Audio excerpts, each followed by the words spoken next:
अरे इस धरती पर ऐसे ऐसे साधक लोग आकर बैठते इस मिट्टी में, इस रेत में, जिनके सामने ब्रह्मा विष्णु शंकर कुछ नहीं, ऐसा कहा जिन्हें कितने साधक मेरे उस पार ब्रह्म स्थान से ऊपर 10वें द्वार से ऊपर जाते हैं और खंड ब्रह्मांड को पार करने में देर नहीं लगाते। तो ऐसा गुरु महाराज ने अपने सिर मुख से फरमाया, कहा तुमको क्या मालूम, ये तो मैं जानता हूँ।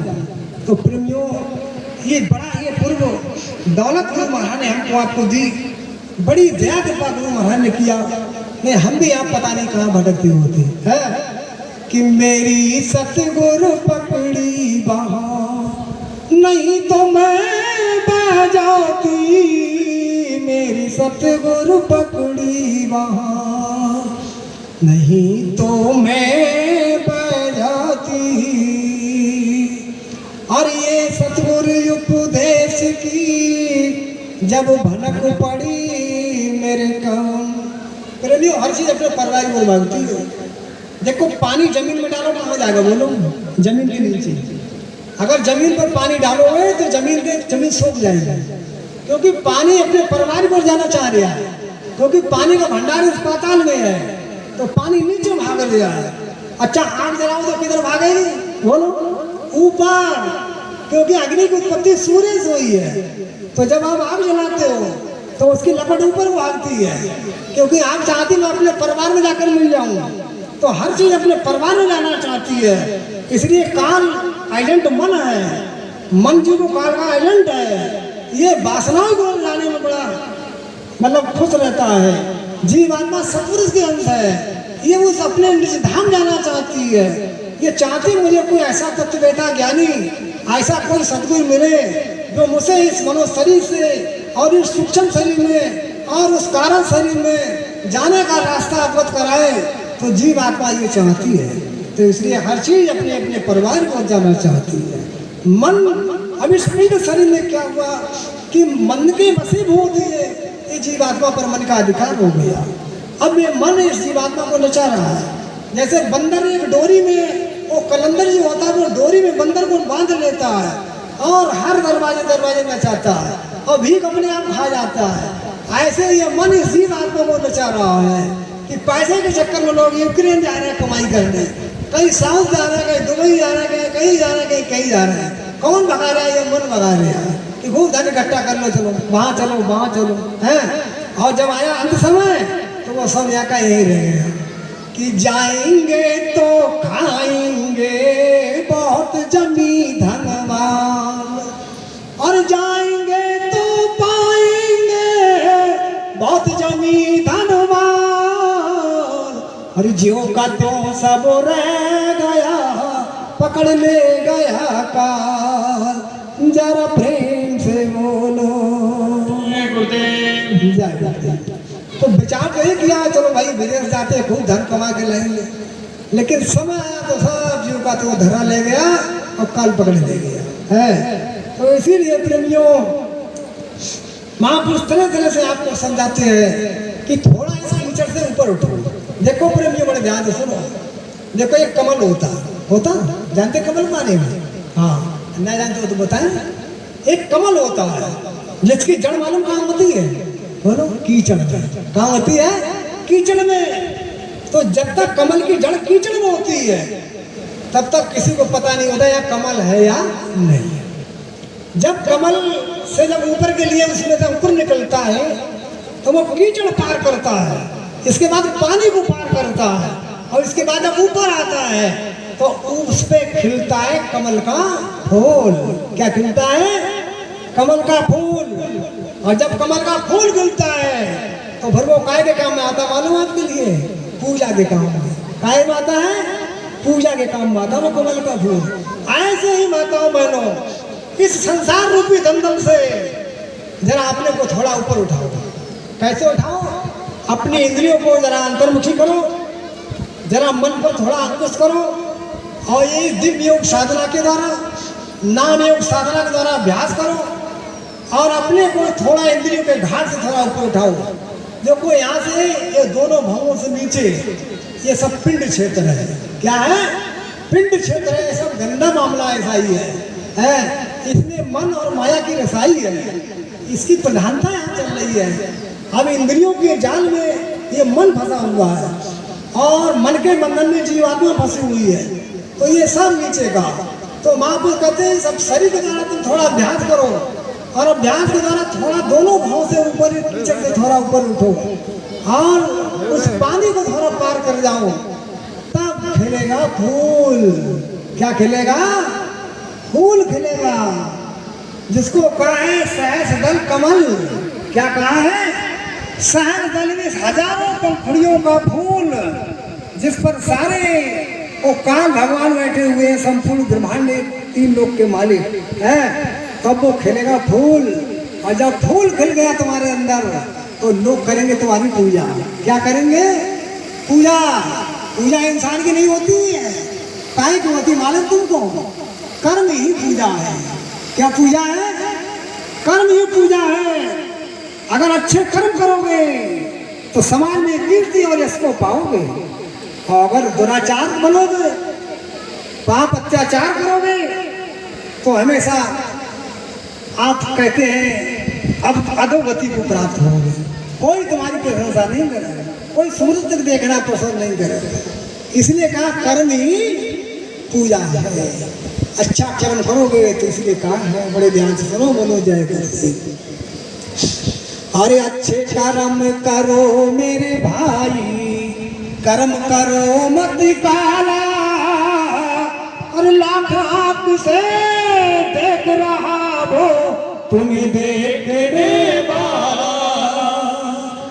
लाखों आँख वाला वो प्रभु परमात्मा ने 5 भूत उसके बराबर वीडियो बनाते रहते हैं।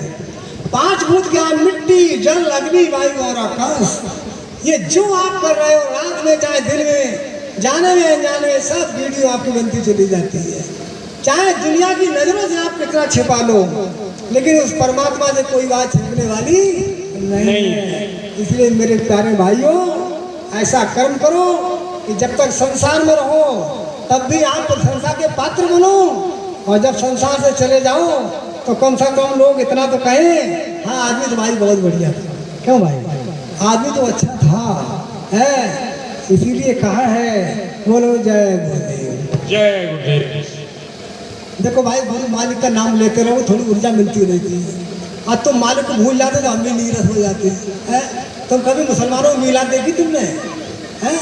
जब मुल्ला जी जब उनको मिलाद सुनाते हैं तो मुसलमान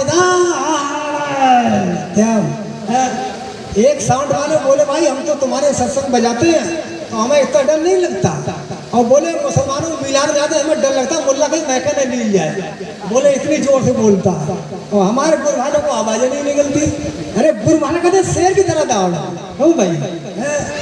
तो बोलो जय गुरुदेव। जय गुरुदेव। हाँ, ये देखो कहते अगर प्रभु का नाम लेते रहोगे तो मंजिल आसान हो जाएगी, अगर प्रभु को भूल जाओगे तो वो भी तुम्हें भूल जाएगा, फिर तुम जानो तुम्हारा काम जाना है। तो बोलो जय गुरुदेव। हाँ, तो बड़े ध्यान से सुनो। देखो प्रेमियों, जब महापुरुष इस संसार में आए, अनामी लोग से, कहाँ से आए? उस अनामी लोग से जब नीचे आए तो काल लोक में जब आए, जहाँ पर काल भगवान निरंजन भगवान सहस्त्र कमल पर बैठे, और जब उन्होंने महापुरुषों को देखा तो वो कहने लगे, भाई तो हमारे देश में कैसे आ गए बिना परमिशन के? तो महापुरुष कहने लगे, हमें किसी की कोई परमिशन की आवश्यकता नहीं, हम अनामी महाप्रभु की मौज मर्जी से और नीचे मृत्यु लोक में जाने जीवों को उद्धार करने के लिए हमें तुम नहीं रोक सकते। तो काल ने कहा, देखो भाई, मैं 3 लोक का नाथ हूँ, और ब्रह्मा विष्णु शंकर ये सब मेरे हुक्म के अधीन चलते हैं, और मेरे भेद को भी ये कोई नहीं जानते हैं। तो तुम मेरे इस देश में मेरे बिना आदेश के तुम यहाँ कैसे आ गए? अब तुम बात कहते हम जीवों का उद्धार करने जा रहे हैं मृत्यु लोक में, तो जहाँ पर मैं बैठा हूँ ये जगह हम देख रहे कैसी है? बोले कैसी है?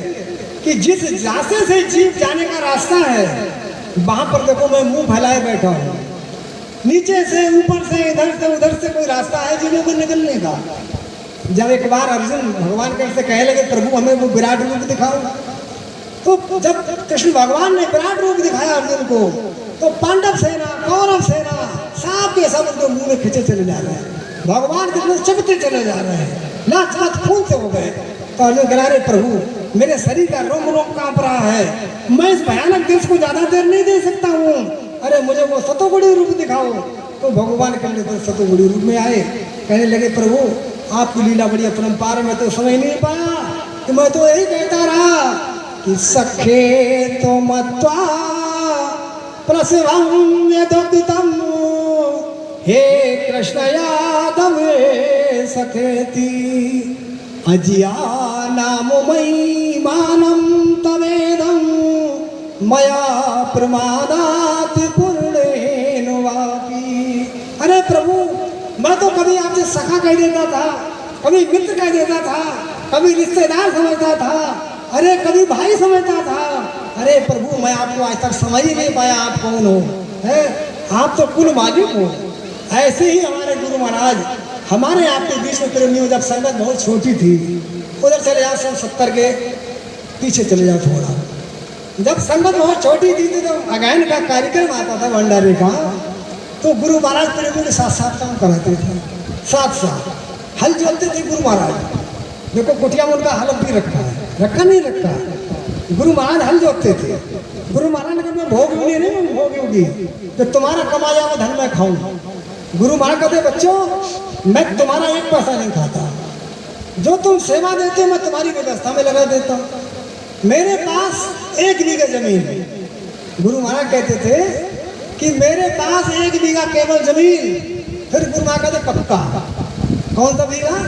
पक्का बीघा। हमारे मार साहब बैठे कि पक्का बीघा जो होता है वो 1 बीघा 4 बीघा के बराबर होता है, होता नहीं होता। तो गुरु महाराज कहते मेरे पास 1 बीघा जमीन और वो भी पक्का, मुझे उसी का नहीं खा मिलता है। मैं तुम जो सेवा सहयोग देते हो मैं तुम्हारी संगत की व्यवस्था में लगा देता हूँ, मुझे तुम्हारी सेवा की कोई जरूरत नहीं। ऐसे गुरु महाराज कहते हैं। मैं तो मैं कर्मयोगी हूँ। कौन सा योगी हूँ? कर्मयोगी। मैं कोई भोग योगी थोड़ी तुम्हारा किया हुआ कमाया हुआ धन से अपने कोई जीव का चला है, मुझे तुम्हारे धन की कोई आवश्यकता नहीं है। तो ऐसे महापुरुष हमारे आपकी बताओ इन्हें कौन पहचान ले? क्यों भाई? फिर गुरु महाराज कहते कि संतों की महिमा को कोई नहीं जान पाता, जब रहमत इनकी होती है तभी कुछ जाना जाता। तो इनकी महिमा को कोई जान नहीं सकता। तुम्हारे अंदर वो जीवात्मा बैठी प्रेमियों, तुमने चाहे कितनी पढ़ाई लिखाई कर ली हो, चाहे कितने तुम इंजीनियर बैरिस्टर बन गए हो, अगर अभी तुमसे पूछा जाए कि तुम्हारे अंदर जो जीवात्मा बैठी है इसके बारे में तुम कुछ जानते हो? कि जब ये मानव शरीर में नहीं थी तो आप कहाँ थे? कहाँ से आई इस मानव शरीर में? और जब ये जीवात्मा इससे निकल जाएगी तो आप जरा आँख बंद करके देखो, कोई रास्ता तुम्हें दिखाई दे रहा है? तो कहते अंधकार दिखाई दे रहा है। तो ये जीवात्मा फिर तुम्हारी कहाँ जाएगी? न तुम्हें आने का कोई पता, न तुम्हें जाने का कोई पता। अरे छोटा सा सफर करते हो, खाने पीने किराए का इंतजाम करते हो, इतना लंबा सफर जिसके कोस मील भी आप नहीं गिन सकते, उस रास्ते का तुम्हें कोई ज्ञान नहीं और तुम्हें उस सफर की कोई चिंता है ही नहीं। ऐसा नशा बुद्धि को पट चढ़ गया कि जो अपना सामान नहीं उसको तुम अपना समझने लगे हैं, और लड़ाई झगड़ा इंच इंच पर आप करने लगे। ये सब बुद्धिहीनता नहीं तो और क्या है? क्यों भाई है? अरे इंसान से तो वो पशु बढ़िया है। अरे एक मुठा घास अगर एक कमरे में 20 बकरियां बंद कर दो और एक मुठा घास डाल दो तो वो 20 बकरियां एक एक तुलका दिन कर बांट के खा जाएंगे और रात को उसी को घर्राटे मारकर सो जाएंगे। अरे 4 कुत्ता उसमें बंद कर दो उस कमरे में और एक रोटी का टुकड़ा डाल कर देना तो वो कुत्ता लड़कर मर जाएंगे, सुबह को जिंदा नहीं मिलेगा। क्यों? क्योंकि बुद्धि खराब मांसाहारी है, वो मांस खाते हैं, इसलिए मनुष्य मांस खाते हैं, शराब पीते हैं, उनकी बुद्धि पशुवत हो जाती है। कि तौबा तौबा तुझे इंसान है और तौबा तौबा तुझे इंसान है, तेरी बुद्धि है किया पाषाण। अरे कहते हैं इंसान तेरी बुद्धि है या पत्थर हो गई। जैसे पत्थर को पानी में डाल दो और जब तक पानी में पत्थर पड़ा रहेगा तब तक वो ठंडा रहेगा, और जब पानी से निकालोगे पत्थर तोड़ोगे तो वो अंदर सूखा ही निकलेगा, निकलेगा नहीं निकलेगा। तो ऐसे ही लोग सत्संग में तो आ जाते हैं, कोई बड़ी अच्छी बात आप आ गए, लेकिन पत्थर की तरह गिर गए। क्या करा सत्संग में? पत्थर की तरह, जैसे पत्थर पानी में डाल दिया, ऐसे आके सत्संग में बैठ गए। अब जब सत्संग समाप्त होगा उनसे पूछा जाए भाई सत्संग में क्या बताया गया? बोले बातें बहुत बढ़िया बताई, मगर हमें भाई याद कुछ नहीं। यानी वो पत्थर है, थोड़ा तो अंदर सूखा। तो भाई ऐसे सत्संग सुनने तो कोई लाभ नहीं है। सत्संग सुनो तो चेत के सुनो, तो कैसी चेत के सुना जाता है अभी आपको बताते हैं। तो कहा है कि सत्संग करना ऐसा चाहिए, जल मिश्री सम ही होए रहिए। जैसे मिश्री को पानी में डाल दो तो मिश्री घुल जाएगी, अब तुम उसमें हाथ से धो लो मिश्री नहीं मिलेगी, और जब पियोगी तो पानी कैसा लगेगा? बोलो मीठा। कैसा लगेगा? मीठा। तब आप कहो हाँ भाई है तो मिश्री इसमें है। तो ऐसा सत्संग सुनो कि जितना सुनाया जाए सेम तुम्हारे अंदर उतर जाए। प्रेमियों, अब तो उम्र के हिसाब से हमारी भी याददाश्त थोड़ी पहले से कम नहीं तो 5% तक हो ही गई है। और जब हम आप जैसे थे तो उस समय अगर कितनी तुम 3 घंटा हमको प्रवचन सुनाते और घर जाके हमसे पूछते शास्त्री जी ने क्या सुनाया, तो एक एक अक्षर वर्ड बाई वर्ड, पद सुनाया पद में सुना देते और गद्य सुनाया गद्य में, एक एक अक्षर पूरा ऐसे सुना देते। एक बार गुरु महाराज का सत्संग सुनने गए मत पीलीभीत, तो गुरु महाराज आए तो उन्होंने एक रचना सुनाई। तो हमारे गांव प्रेमी लोग कहने लगे यार गुरु महाराज रचना बहुत बढ़िया सुनाई, लिख लाते। हमने क्यों, हमें याद है, लाभो हमें तुम्हें सुनाना, लिखो। बोले अच्छा याद कर लाई इतनी जल्दी, हमने और तुम बात समझे हैं। तो कहने का मतलब ये प्रेमियों, देखो हम तो कहते हैं कि पढ़ने लिखने वाले बच्चे हमारे सत्संग में हैं, हम उन्हें ऐसी परा विद्या सिखा दें। एक बार किताब पढ़ लें तो एक ही बार तुरंत याद, बोलने का सवाल ही पैदा नहीं होता है। ये तो सारे ज्ञान यहाँ पर सुनाए, लेकिन आप कहते हैं सेत मेत में देते हैं और गिराहक कोई ना। अब एक आँखी है जरा अगर नाचने लगता है, एक आँखी का दोनों आँखी ना होती चाहे, एक आँखी होती और हिलना यहाँ का नाचने लगता। जब डड़िया के पूरे गांव के लोग अगर यहीं इकट्ठे ना हो जाते तो आप कहते। लेकिन आज अच्छी बात बताई जा रही, तो सेत मेत में देते हैं और गिराहक कोई ना। ये तुमसे ये भी ना करे तुम हमें कोई दान दक्षिणा दे जाओ, क्यों भाई? अगर 1 घंटा भागवत सुनाते तो तुम रुपया देते रहते तो ताल खूब जोर जोर लगाते हुए, और जब ही रुपया देना बंद कर देते ताल बजे धीरे कर देते हैं। तो यहाँ ऐसा भी कुछ नहीं है, लेकिन फिर भी लोग आप आने में पता नहीं क्यों। महापुरुष कहते हैं कि रूहे जो गुनाहों से रहती दबी, वो पास न आती डरती है। अब लोग सोचते हमने मुर्गा खाया हम क्यों जाए, हमने बोतल पी तो हम क्यों जाए हैं। अरे भाई तुम क्यों डर रहे, हम तुमसे पूछ थोड़ी तो मुर्गा खा गए बोतल पी गए, हमें क्या मतलब, तुम कुछ करके आ गए, क्यों भाई आ जाओ। और रूहे जो गुनाहों से रहती दबी, वो पास न आती डरती है। और उनसे भी मोहब्बत ये करते सब माफ गुनाहे करती है।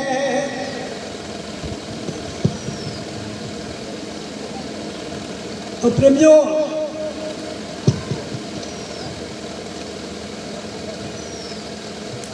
तो ये तो महापुरुष सबसे मोहब्बत करते हैं, कहते सभी रूहें मेरी हैं, सबको मैंने बनाया है। जैसे एक पिता के लिए अपनी सारी संतानें प्रिय होती हैं, ऐसे महापुरुष कहते हैं चींटी से लेकर हाथी इंसान तक सभी जीव जंतु मुझे प्यारे हैं, क्योंकि सबको मैंने ही बनाया है। लेकिन इनमें मुझे मनुष्य सबसे प्रिय है। कौन प्रिय है? मनुष्य। और मनुष्य में ज्ञानी, और ज्ञानियों में कौन है? कहा जो मेरे संदेशा को ऐसे चौड़े पे बैठ करके और भूले भटके लोगों को मेरी याद दिलाए कि भाई भगवान का भजन करो, भगवान का भजन करो, वो तो मुझे बहुत ही प्रिय लगता है कि जो मेरी याद दिलाए। अब देखो हमारे जो भाई साहब जिन्होंने इस कार्यक्रम को रखा, यही तो कहते हैं ये काम नहीं इंसान का और काम है भगवान का। अब इस कार्यक्रम के बदले में आपसे कोई नोट या वोट की जरूरत थोड़ी ही है, यहाँ हमें वोट दे दो हम प्रधान बन जाए, है ऐसा नहीं है। कहते वो तो पशु वृत्ति है, जो पशु पशु की चरे, अरे वही तो मनुष्य है जो मनुष्य के लिए मरे।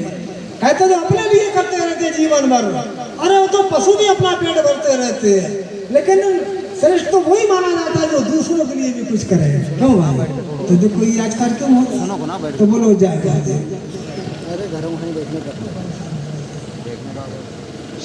तो कहने का मतलब यह है, जब काल भगवान ने जब सतपुरुष से बहुत बड़ा संवाद किया, प्रेमियों बहुत लंबा वृत्तांत है, मैं बड़े थोड़े आपको सुना। तो काल भगवान इतना क्रोधी हो गया कि उसकी आंखें लाल लाल और महापुरुषों की ओर झपटने लगा। तो महापुरुषों ने ऐसे हाथ उठाया तो काल का चेहरा काला हो गया और वहीं पर मूर्छित होकर गिर गया। तो काल कहने लगा, प्रभु मैं आपको पहचान नहीं पाया, क्योंकि देखो गुरु महाराज का शकल देखो कैसा सादा, बिल्कुल सिंपल। कोई कहेगा ये महात्मा है, बताओ, न लाल न पीले न काले न नीले, सादा सिंपल कपड़ा है, सादा लिबास, बिल्कुल वेशभूषा। तो कहा मैं तुम्हें पहचान नहीं पाया। प्रभु आप तो इतने समर्थ शक्तिशाली हो कि चाहो तो पूरे मृत्यु मंडल के जीवों को आप सतलोक ले जा सकते हो, लेकिन मैं पहले आपको पहचान नहीं पाया, मुझसे बहुत बड़ी भूल हो गई। तो काल कहने लगा, प्रभु ठीक है, आप ये बताओ कि जहाँ पर मैं बैठा हूँ वैसे तो कोई जीव निकल नहीं सकता है, सारे जीव मेरे मुंह के अंदर जाएंगे, लेकिन अब तुम ये बताओ कि तुम्हारे अपनाए हुए जीवों की पहचान क्या होगी, कि संत का जीव है या काल का जीव है। तो महापुरुषों ने कहा, हमारा अपनाया हुआ जो जीव होगा उसके माथे का नूर खुला होगा। क्या पहचान होगी? माथे का नूर खुला होगा और ज्ञान चक्षु खुला होगा, सत्य की मोहर उसके मस्तक पर लगी होगी। ये मेरे जीव की पहचान होगी। जैसे सांड देखा, सांड के ऊपर कोई जरा सा दाग लगा देता है तो उसे कोई पकड़ता नहीं है, ऐसे ही संत जिस जीव के मस्तक पर छाप लगा देते हैं उस नाम की, काल उसके सामने नहीं आ सकता। कोई भूत प्रेत बाधा माताओं बहनों, आप जरा गुरु महाराज के नाम से लौ लगा करके तो देखो, कोई भूत प्रेत बाधा तुम्हारे बाल बच्चों को परेशान नहीं कर सकती। ये हम आपको बड़ी शुद्ध बात बता रहे हैं। अब तुमको विश्वास हो या ना हो, भाई बाबा जी की अर्जी है, आगे आपकी मर्जी है, और मानो न मानो भाग जाने तुम्हारा, और सुने तो जाओ संदेश है हमारा, आप सुनते जाओ, मानो या ना मानो तुम्हारी इच्छा को प्रवान करते, तो कानून नहीं बना रहे। तो अगर तुम बाबा जी की बात को मान लोगे, जब शब्द की मोहर जिसके ऊपर जीव के ऊपर लगा देते हैं, लेकिन हम आप एक गलती कराते, माताओं बने बड़े ध्यान सुनो, देखो बातें फिर कर ली जाए, कोई दिक्कत नहीं, और बातें करो तो हम तुम्हें बातें नहीं सत्संग सुना लगे, हमारे पास तो सब कुछ है? तो तुम्हारा बात लगा तो सत्संग सुना लगे, फिर तुम कभी बात नहीं करोगे, है? तो इसलिए अपने आप मान जाओ तो ज़्यादा बढ़िया। क्यों भाई? है? तो देखो माताओं बहनों, एक गलती आप कर जाते हो। गुरु महाराज ने कहा तुमने एक ने घर में एक आदमी तो नंबर ले लिया और तुम गारंटी सबकी ले रहे हो। क्यों भाई? मोहर तुमने लगवाई नहीं किसी दूसरे के, अब तुम गारंटी उसकी भी गुरु महाराज ने थोप पे लेकर रहे। क्यों भाई माता है? तो इसीलिए गुरु महाराज कहते बच्चों को भी, छोटे छोटे बच्चों को भी लाया करो, अरे उनकी भी मोहर लग जाए तो वो भी सुरक्षित हो जाएंगे इस काल जाल से, है? तो इस चीज में आप ध्यान नहीं देती। तो देखो महापुरुषों ने कहा कि मेरे जीवों की पहचान क्या होगी, बड़े ध्यान से सुनो, कि मस्तक बीच विराजे माड़ी, मस्तक के बीच में उसको मणि विराजमान होगी, जो अभी आपको बताया कि माथे का नूर खुला हुआ है, कि मस्तक बीच विराजे माड़ी, पुरुष निरंजन त्रवणदानी। तीन लोक के मालिक काल भगवान मेरी बात को सुन लो, कि जो मेरा अपना जीव होगा उसके मस्तक पर मणि विराजमान होगी, माथे का नूर खुला होगा, शब्द की मोहर लगी होगी, है? ये मेरे जीव की पहचान होगी, कि मेरे जीव को तू नहीं पा पर सीधा मेरे लोक को जावे। अब मेरे जीव को तू नहीं रोक सकता है, मेरा अपना जीव सीधा अमर लोग जाएगा है। तो काल कहने लगा प्रभु ठीक है, अब अगर जब तुम्हारे अपनाए जीव आएंगे तो संत छाप जाके लग जावे और ताके काल निकट नहीं आवे। मैं तो बोले एक बात तुमको लाख रुपया सस्ती बता रहा, अगर तुम बातों को मान जाओ तो, और ना मानो तो तुम जानो तुम्हारा काम कहा। जिस पर संत छाप काल कहने लगा तो प्रभु जिसके ऊपर आपकी छाप लग जाएगी, शब्द की मोहर लग जाएगी, उसके पास मैं जाने वाला नहीं। तो बताओ जब काल नहीं आ सकता है तो ये भूत पिशाच ये किस गिनती में है? पहले ये बताओ, तुम जरा गुरु महाराज की बातों पर विश्वास तो करो। तो काल कहने लगा प्रभु अब मैं भली भांत आपके कर्मों की पहचान समझ गया, जब आपका अपनाया हुआ जीव आएगा तो मैं मस्तक नीचे कर लूंगा और मेरे सर पर पैर रख के तुम्हारे जीव सीधे अमर लोक चले जाएंगे। तो माताओं बहनों इतनी बड़ी पदवी संत की होती है, लेकिन हम आप सत्संग में आते नहीं। गुरु महाराज कहते हैं पहली बात तो कोई समझाने वाला नहीं, ज़्यादा तुमको कोई लीलावती कलावती कथा सुनाने वाले मिले होंगे हैं। जैसे पंडित जाए जैसा आज सत्यनारायण की कथा होगी आ जाओ, अब तुम सब लोग गए भाग तो वहाँ, तो पंडित जी ने सत्यनारायण कथा तो सुनाई नहीं। क्या सुनाया? कर्मकांड का पसारा कि वो लीलावती कलावती दो बहनें थी, उनका वो जहाज फंस गया, उन्हें व्रत किया, दान किया, पुण्य किया और वो जहाज निकल गया। अब लीलावती कलावती वो सत्यनारायण कथा तो सुनाई दी, वो लीलावती कलावती कथा सुनाई दी है। अरे भाई इसमें कोई सत्यनारायण का तो कोई उल्लेख ही नहीं आया। अब तुम सत्संग अगर आते तो हम तुम्हें सुनाते सत्यनारायण कथा। यहाँ सच्ची सत्यनारायण कथा कोई नहीं, जिसको सुनते ही जीव का आपा बदल जाता है। कई मानो से देवता हो न लगे बात क्यों। तो ऐसी एक बार प्रेमी एक बार भागवत हो रही थी, तो भाई हम सत्संग करके जा रहे थे, रास्ते में भागवत पड़ी तो रात का 9 बज गया था। तो एक शास्त्री जी कह रहे थे कि आज मैं वो अमर कथा सुनाऊंगी जिस कथा को सुनकर अंडा अमर हो गया, जो भगवान भोलेनाथ ने अमर कथा सुनाई।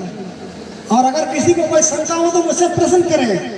तो हमने कहा इस कथा को तो इनके पिताजी ने जो नहीं सुना पाएंगे, लेकिन चलो कोई बात नहीं, इतने बड़े समाज में इनकी निंदा ना करो, चलो सुबह इतनी बात होगी है।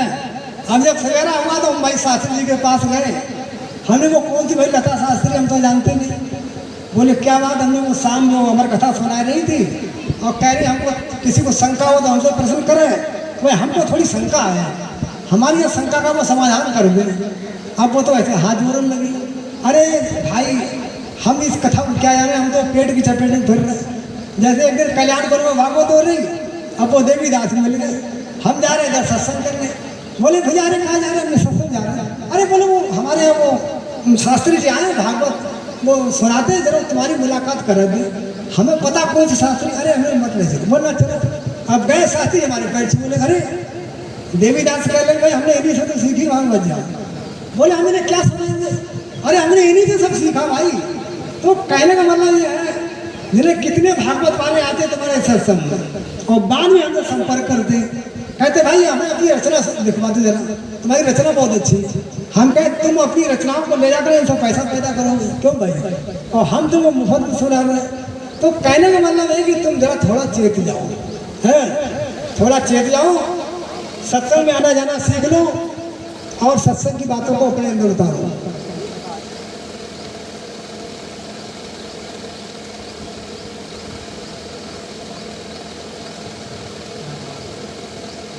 बोलो जय गुरुदेव। तो कहने का मतलब है प्रेमियों, देखो यो हमारा कथा तुम्हें हम सुनाते, देखो आज बड़े ध्यान से सुनो। एक बार भगवान भोलेनाथ से पार्वती कहने लगी कि प्रभु हमको वो कथा सुनाइए जिस कथा को सुनकर प्राणी अमर हो जाता है। तो प्रेमियों जो ज्ञानी होते हैं, वो जो तत्ववेता होते हैं, वो दूसरे के दिल को बात जान लेते हैं कि यहाँ इतने श्रोता बैठे, इनका भाव क्या है, इन्हें उस ज्ञान की जरूरत है या नहीं है। तो अगर उस ज्ञान की जरूरत है तब तो वो ज्ञान सुनाते, और नहीं देते तो वो ज्ञान घुमा देते हैं, समझे। तो जब भगवान भोलेनाथ ने पार्वती को देखा तो भगवान भोलेनाथ समझ गए कि जिस ज्ञान की पार्वती चाहना कर रही है, इस ज्ञान को ये पार्वती बर्दाश्त नहीं कर पाएंगे। लेकिन पार्वती जिद करने लगी कि नहीं प्रभु, हम तो बताओ कि आप अजर अमर अविनाशी भोलेनाथ कहे जाते हो, हमको बार बार जन्म लेना पड़ता है, बार बार मरना पड़ता है। तो पहले भगवान भोलेनाथ टालम टोल करते रहे, नहीं बता रहे थे। लेकिन कहा चिड़िया हट या बाल हट। जैसे घर में अगर छोटा बच्चा कोई जिद कर जाए, अरे नहीं पापा हम तो पकौड़ी खाएंगे ही खाएंगे, तो तुम्हें ला के देने पड़ेगा, क्यों भाई। अगर घर में अगर पत्नी ज़्यादा जिद कर जाए तो ज़्यादा नहीं, थोड़ी बहुत बात माननी पड़ेगी, बोलो है नहीं अच्छा, और नहीं मानो तुम्हारा घर नरक बन जाएगा, है तो माननी पड़ेगी। तो ऐसे ही जब पार्वती जब जिद करेंगी तो भगवान भोलेनाथ ने अच्छा चलो भाई ठीक है, अब हम तुम्हें बताते हैं कि हमारा नाश क्यों नहीं होता, तुम्हें बार बार मरना पड़ता। तो कहने लगे कि बीजा मंत्र देई अन्न प्रकाशा, अरे तासे मोरे होत नहीं नासा। कहा पार्वती हम उसका अमर ज्ञान को जानते हैं, जिससे हमारा कभी नाश नहीं होता। अरे अमर ज्ञान तुम जानत नहीं, ते कारण तुम जन्म अनेका। और कहा पार्वती तुम अमर ज्ञान को जानती नहीं, इसीलिए तुम्हें बार बार जन्मना पड़ता, बार बार मारना पड़ता। तो पार्वती कह रही वाह भोलेनाथ भाई वाह, इतने बार हमारा आपका संयोग रहा और तुम इतना विलक्षण ज्ञान हमसे छिपाए रहे, तो प्रभु आज हमें उस अमर ज्ञान को सुनाओ। तो भगवान भोलेनाथ तो मना करते हैं, लेकिन लिखा है कि गूढ़ौता तना संत दुराभे, आरती अधिकारी जब पावे। कहते हैं जब ज्ञानी वक्ता देख लेते हैं कि श्रोता बहुत भावुक है, इसे इस ज्ञान की जरूरत है, तो जो बात सुनाने लायक नहीं होती है, जो ज्ञान पर्दा में रखा जाता है, उस ज्ञान को भी खोलकर सुना देते हैं। कब सुनाते हैं मालूम, जब श्रोता का भाव देख लेते हैं। अगर ऊसर में बीज डाल दिया जाए तो जम थोड़ी आए हैं। तो ऐसे ही जब श्रोता ऊंचे दर्जे का होता है तो गुण से गुण ज्ञान का भेद खोल दिया जाता है।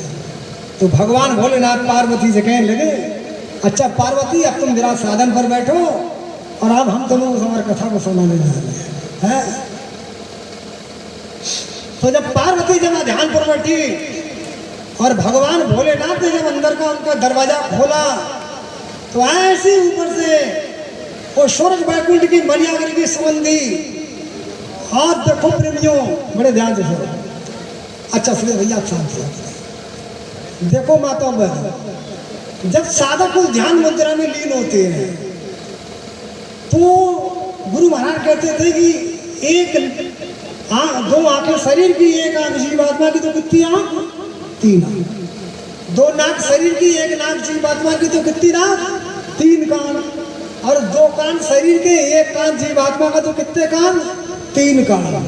तो ऐसे ही जब साधक उस ध्यान मुद्रा में और जब सूक्ष्म शरीर में चले जाते हैं तो ये नासिका से सांस आना अपने आप बंद, बाहर की सांस बाहर, अंदर की सांस अंदर। अब सांस तो आएगी, तुम्हें एक पता नहीं रहेगा सांस आए कहाँ से रहेगा, पता तो तुम्हें अभी नहीं है, लेकिन फिर तो कतई भूल जाओगे कि सांस कहाँ से आ रही है। जब ये कान ध्यान मुद्रा में चला इन कानों से सुनाई देना बंद हो जाएगा अपने आप।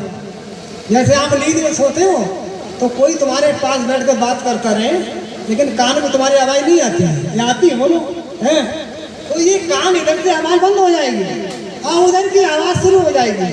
वो वेदवाणी, वो अनादवाणी, वो कलमा, वो साउंड, वो आवाज़ उधर की इस मरकज के अंदर आनी शुरू हो जाएगी। ये आंखें तुम्हारी बंद हो जाएगी, चाहे खुली रह जाए तब भी नहीं दिखाई देगा।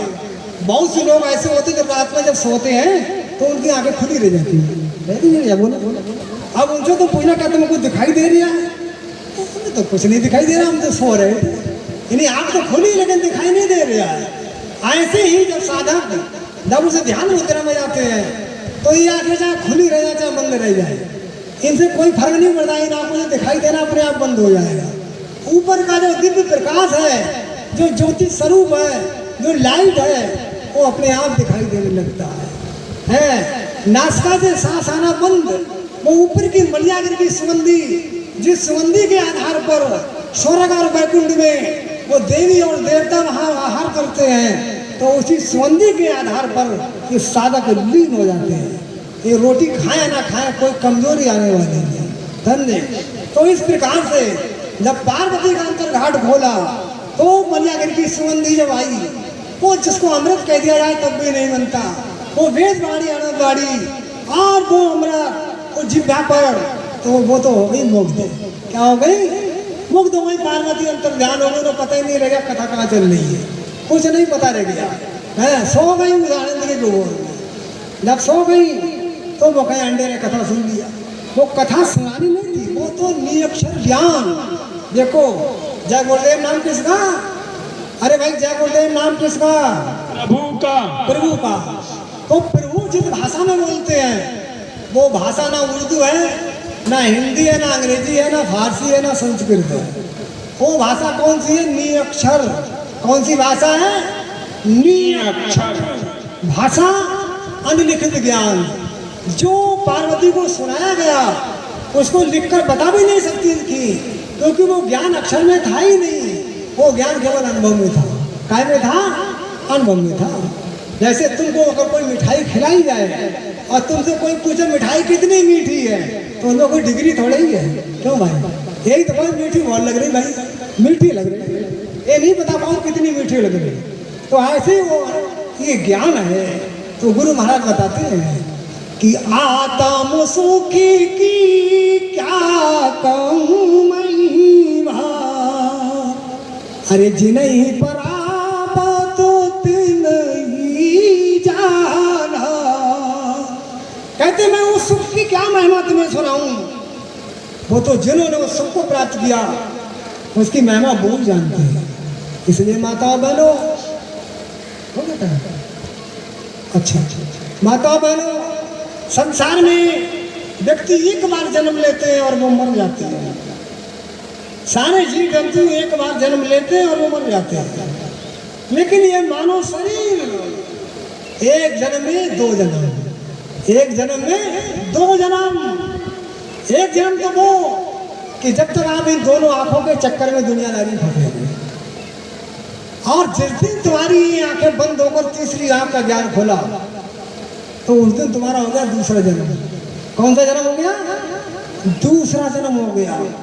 तो इसलिए प्रेमियों, ये मौका, ये समय, ये बार बार मिलने वाला नहीं है, एक बार ये मिलता है। देखो भक्ति तो सभी लोग करते हैं, मगर वो भक्ति कौन सी करते हैं? नवदा भक्ति। कौन सी भक्ति करते हैं? नवदा भक्ति जो भगवान राम ने सबरी को बताई थी, तो वो नवदा भक्ति क्या है? ये नौ द्वारों की भक्ति। नवदा भक्ति क्या है? नौ द्वारों की भक्ति है। और ये नौ द्वार सही किधर खुलते हैं? बाहर की ओर। और बाहर क्या है? काल माया का संसार। तो इसी में आप फंसे हैं। और जो महापुरुष बताते हैं वो सुरत शब्द योग बताते हैं। कौन सी भक्ति बताते हैं? सुरत शब्द योग है कि शब्द कहूँ चाहे अंतर धोने, चाहे उसे शब्द कह लो चाहे अंतर्धुन कह लो, तो शब्द सुनाऊं आगमो डगर का, शब्द सुनाऊं सूरत शब्द का। कि वो शब्द सूरत शब्द सुन, वो शब्द का अगम डगर का है, अगम लोक से वो शब्द आ रहा है। तो इस भक्ति को महापुरुष बताते हैं। इस भक्ति को करने से जीव आवागमन के चक्र से मुक्त हो जाता है, उसका ये मानव जीवन सफल हो जाता है। इसलिए माताओं बहनों, कहने में तो बहुत सरल है, लेकिन ये ज्ञान अवर्णनीय है। तो महापुरुष का अवर्णनीय ज्ञान है, तो इस ज्ञान को कैसे जाना जाए?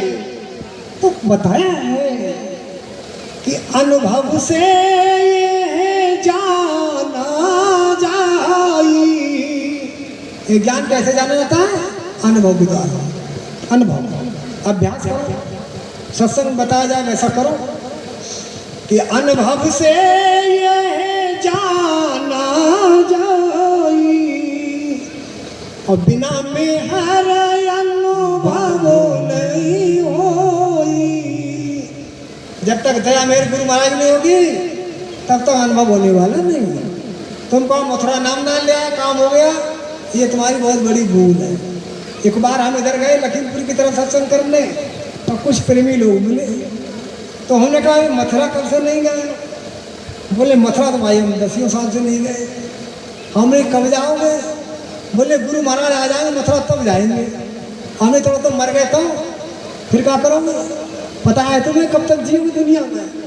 फिर उनके पास कोई जवाब नहीं है। तो कहा है कि बिना में हर अनुभव नहीं होई, अनुभव से जाना जाई। तो करनी कर कर पाँच हार है, मेरे बिना क्या करही बेचार है। करनी करे लेकिन मेहर नहीं ली, गुरुद्वारे नहीं गए, दया दुआ की भीख तुमने नहीं मांगी, तो कितना सुमर माला घुमाते रहो रात दिन, कुछ भी होने वाला नहीं जब तक मेहर दया नहीं होगी मालिक की। इसलिए करनी करो, अपने गुरुद्वारे जाओ और मंदिर का देवता जो बैठा है उससे आप बरकत मांगो अपनी झोली वाला करके। वो बड़ा दयालु है, वो तुम्हारी झोली भर देगा। और पता नहीं कैसे कैसे, देखो माताओं बहनों तुम्हें तो कुछ पता नहीं। देखो जितनी रोग बीमारी, ये कोई बीमारी थोड़ी ही है, ये बीमारी नहीं तुम समझो बीमारी है। वैसे बीमारी होती तो है, बीमारी 2 तरीका की होती है। एक तो होती तत्वों की गड़बड़ी से, मौसम क्रॉस होता बीमारी दौड़ती है, तो इस बीमारी को डॉक्टर लोग ठीक कर देते हैं। एक बीमारी होती कर्म क्रॉस से, जैसे तुमने मुर्गा मारा, बकरा मारा, बैल मारा, आदमी मारा, तो वो बन गया भूत। क्या बन गया? भूत योनि में, क्योंकि उसकी सांसें नहीं पूरी हो पाई और तुमने उसको मार दिया, तो वो हो गया प्रेत। अब वो जब प्रेत हो गया तो वो तुमको करेगा परेशान। क्या करेगा? एक एक आदमी पर पता नहीं कितने कितने भूत गिन नहीं मिलेंगे। अब तुम कहो बक्ता जी तो ऐसे ही कह रहे हैं, ऐसे नहीं अपना अनुभव कह रहे हैं तुमसे। एक बार पीलीभीत आश्रम में सत्संग हो रहा था, अब एक बहन जी को भूत आ गया। जब भूत आया तो वो तो बड़ा भाई उत्पात करने लगा। एक बहन जी कहने लगी सत्संग बक्ता जी सुना रहे हैं, मेरा भूत है तो पूछो ये क्या कह रहा है। तो हमने कहा तुम भी पूछो भाई ये क्या कह रही है। तो भूत कहने लगा, अरे मुझे तो बताओ जय गुरुदेव, अरे तुमने सारे रास्ते तो मेरे घेर लिए, मैं आया तो गया यहाँ धोखे में, अब तुम ये तो बताओ मैं जाऊँ किधर से। अब बताओ पहले है। इन्हें भूत कह रहा मुझे भाई छोड़ तो दो, चारों तरफ से मुझे घेर लिया, मैं निकल के किधर से जाऊँ है। एक बार तुम्हारे नगरा में सत्संग हो रहा था, वो स्कूल पर है, तो एक बहन जी को भूत आ गया। तो भूत कहने लगा, भूत से पूछा भाई क्यों आए तुम? तो भूत कहने लगा भाई आए क्या, बहुत दिनों से सत्संग सुनने की जिज्ञासा थी, सत्संग कहीं मिलता नहीं था, तो आज पता लगा नौवा नगरा में सत्संग है, तो भाई हम सत्संग सुनने आ गए, अब आज के अलावा कभी नहीं आएंगे हैं। तो प्रेमियों हमको तो अनुभव है, हमें जहाँ तक अनुभव मिलते हैं कि भूत पिशाच आते हैं सत्संग सुनने के लिए हैं। तो माताओं बहनों, एक एक आदमी पता नहीं कितने कितने भूत। अब इन भूतों का काम क्या है? तरह तरह की रोग और बीमारी बनाने का काम। अब तुम गए भागे डॉक्टर के पास या किसी नौते के पास गए, तो ना तो नौते के पास होगा कोई इलाज है, वो तुमसे पैसा ठगाए कर्म कांड में फंसाए। क्यों भाई? हालांकि कोई नौता हो बुरी न माने, अच्छी बात बता रहे हैं, वो भी इन कामों में ना करे, गंदे काम में ना फंसा तो ज़्यादा बढ़िया है, और नहीं भोग उनको भी भोगना पड़ेगा है। और गए तुम किसी डॉक्टर के पास, तो डॉक्टर के पास की कोई दवाई है नहीं, और एक बीमारी ठीक हो भी गई तो तुरंत दूसरी बीमारी और बन जाएगी तुरंत। कहने का मतलब बीमारी तुम्हारा पीछा छोड़ने वाली नहीं। इसलिए माताओं बहनों, तुम अपने गुरुद्वारे जाया करो, साल में एक बार, ज़्यादा नहीं थी, वैसे तो हर पूनम को वहाँ सत्संग होता है, बहुत बड़ी संगत जाती है, लेकिन आपके पास ज़्यादा टाइम नहीं तो आप ज़्यादा नहीं, 4 प्रोग्राम साल में होते हैं, चलो 4 प्रोग्राम पहुँच जाओ, 4 को नहीं पहुँचते 2 में पहुँच जाओ, 1 में पहुँच जाओ, साल में एक बार तुमने गुरुद्वारे चले जाओ, तो मंदिर का देवता ये तो समझेगा कि हाँ ये हमारे को मानते हैं, आते जाते रहते हैं, तो तुम्हारे ऊपर जितने भूत बाधा वो सब दूर भाग जाएंगे, बीमारी से में छुटकारा मिल जाएगा, किसी तरीका से तुम्हारा कोई नुकसान होने वाला नहीं। रही बात सेवा सहयोग की, तुम्हारी जेब से तो कोई निकालेगा नहीं, तुम्हारी इच्छा रुपया 2 रुपया गुल्लक में डाल आओ, तुम्हारी नई इच्छा तो तुमसे कोई नहीं कहेगा तुम दे जाओ, क्यों भाई है, ये तुम्हारी इच्छा पर बात है। और जो मंदिर है जीता जागता देवता है, गुरु महाराज का इस मंदिर की मुंडेल से अगर कोई पक्षी भी उड़कर निकल जाएगा तो वो भी मानव शरीर पाने का अधिकारी हो जाएगा। इतना बड़ा गुरुद्वारा आपका गुरु महाराज ने अपने चरण कमलों से है और 60 वर्ष तक उसका कड़कड़ पवित्र किया, जहाँ पर महापुरुष बैठ कर तपस्या करते हैं। अरे आज ये तीर्थ है क्या, तीर्थ यही तो है, जिन जिन स्थानों पर बैठकर महापुरुषों ने तपस्या किया, अरे वही तो आज तीर्थ बन गए, क्यों भाई है, वही तीर्थ बन गए। तो आज वहाँ लोग जाते हैं, मनोबल उनका सिद्ध होता है। ऐसे मथुरा आश्रम हमारे गुरु महाराज ने वहाँ कड़कड़ पवित्र किया, अपने चरण कमलों से रौंद करके 60 साल तपस्या किया वहाँ पर, और पूरे हिंदुस्तान का भ्रमण करने के बाद दादा गुरु ने आश्रम बनाने की जगह कहाँ चुनी, मथुरा दिल्ली आगरा बाईपास रोड मधुबन और महोली में। क्यों कहा, एक बार गुरु महाराज ऐसे सत्संग सुना रहे जैसे आज आप लोग सत्संग सुन रहे हो, तो आज आपको हम गुरु महाराज की बात सुना रहे हैं, बड़े ध्यान से सुनो। तो गुरु महाराज का बच्चा जहाँ आप बैठे हैं ये मधुबन महोली है, क्या है मधुबन महोली, बोले सूरदास ने अपने सूर सागर काव्य की रचना यही बैठकर की थी, बोले ध्रुव ने यही बैठकर तपस्या की थी।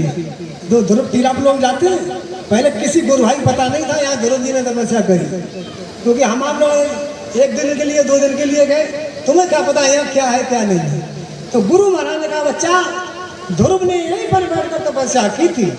गुरु महाराज का बच्चा जब मीराबाई वो मारवाड़ की रहने वाली वो छत्राणी मीरा, और जब उसने वहां रहकर साधना किया तो मीराबाई से 10वें द्वार से आगे का रास्ता नहीं खुल गया था।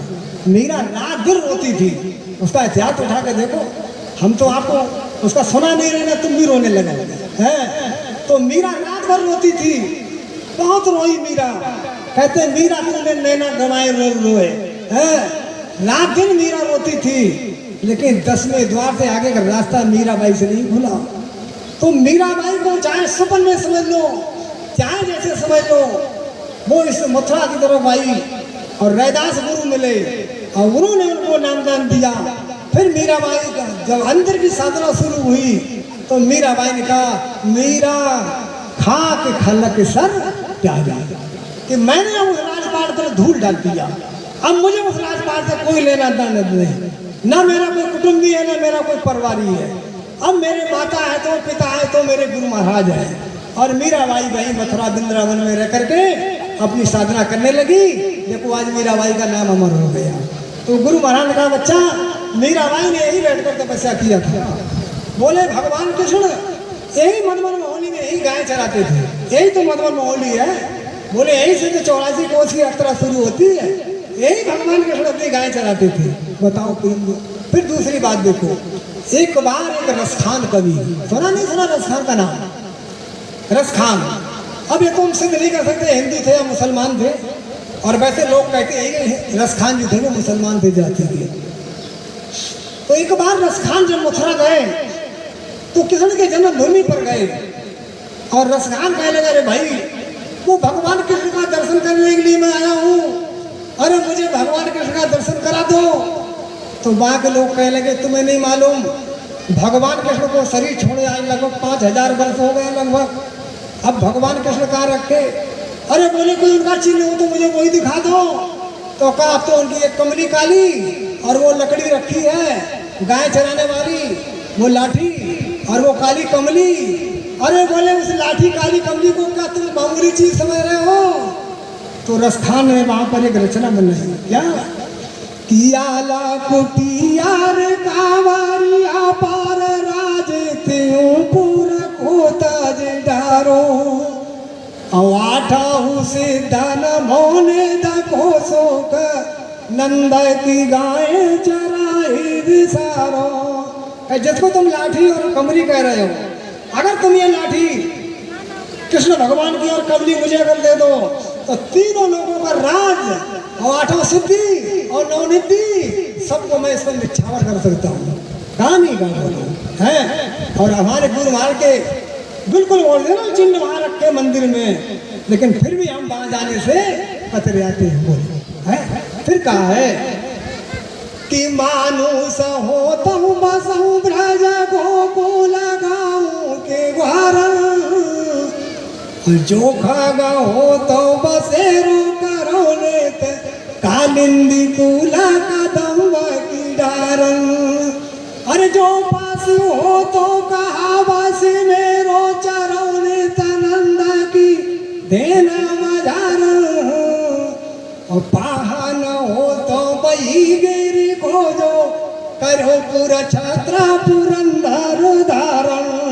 हम एक मुसलमान होकर के और पहले उनकी आस्था देखो, कह लगे हे भगवान अगर मुझे तू मानव शरीर दे दे तो मुझे इसी ब्रिज में रहने का अवसर मिले जहाँ भगवान कृष्ण गाय चराते थे, खेलते थे, और अगर मुझे कहीं पशु का जन्म मिल जाए तो मेरे कोई बस चलने वाला नहीं, लेकिन यहाँ प्रभु मैं तुझसे यही प्रार्थना करता हूँ कि मुझे इस मथुरा में ही जन्म देना जो भगवान कृष्ण की गाँव के बीच में रहकर मैं रोज चरा करूँ, और कहीं मुझे पक्षी का जन्म मिल जाए तो जिस कदम के पेड़ पर बैठकर भगवान के रण बंसी बजाते थे तो मैं उसी पर बसेरा करूं। ये भावना रसखान कवि की रही। और आज हमारे गुरुभाई बाबा जी का कहना है शाकाहारी रहना है, लेकिन बाबा जी की बात मानने को तैयार नहीं है। कोई बात मानने को तैयार नहीं, सब मनमुखी फंसे, कहीं डर लागे और हंसी आवे। अरे अजब जमाना आया रे, अगर सच्ची बात कह दी जाए तो लोगों को हजम नहीं हो पाती है, हंसी भी आती है दुर्दशा देख के संगत की। क्यों भाई है हंसी भी आती है कि टाइटल तो गुरु महाराज का लगाए घूम रहे हैं। हम कहते ठीक कोई बात नहीं, तुम गुरु महाराज की बंडी और गुरु महाराज का ये कैंप और ये झंडा अलग हटा दो, तुम अपनी अलग संस्था बना के प्रचार करो, हमें कोई दिक्कत नहीं है। लेकिन तुम हमारे गुरु महाराज के नाम को बदनाम करते हो। मैंने हमें कितने गुरु बन गए आ गए, आज वो गुरु बन गए। कोई कहते हैं वो कौन सा है वो अभी बरेली में इनका प्रोग्राम हुआ, सतगुरु आचार्य गए, सतगुरु दयाल आ गए, कोई पता नहीं कहाँ के दयाल आ गए, मेरे दयाल आ गए। गुरु महाराज ने कहा आगे मेरे जब गुरुदेव आएंगे और जो मेरी नकल करेगा वो मार खाएंगे। अच्छा एक बात बताओ, अगर एक आदमी आंख वाला रास्ता भूल जाए और 100 अंधे आ जाए रास्ता बताने वाले तो क्या रास्ता बता देंगे हैं? और 100 अंधा रास्ता भूल जाए और एक आंख वाला आदमी आ जाए तो सबको ठियार पहुंचा देगा। इसलिए माताओं बनो, ऐसे लोगों के पास मत जाओ जिनका ना आँख खुला, न जिनके कान खुले, न जिनकी नाक खुली, न जिनका मुंह खुला, और तुम ऐसे गूंगा बहरे के पास पहुंच गए, अंधे के पास, तो तुमको क्या देगा बोलो? अरे जिसकी नाक खुली वो अंधा है, जिसका जुबान जिसने उस अमृत पान नहीं किया वो तो गूंगा है, जिसने कानों से वो अमृत बाणी नहीं सुनी वो बहरा है। क्यों भाई?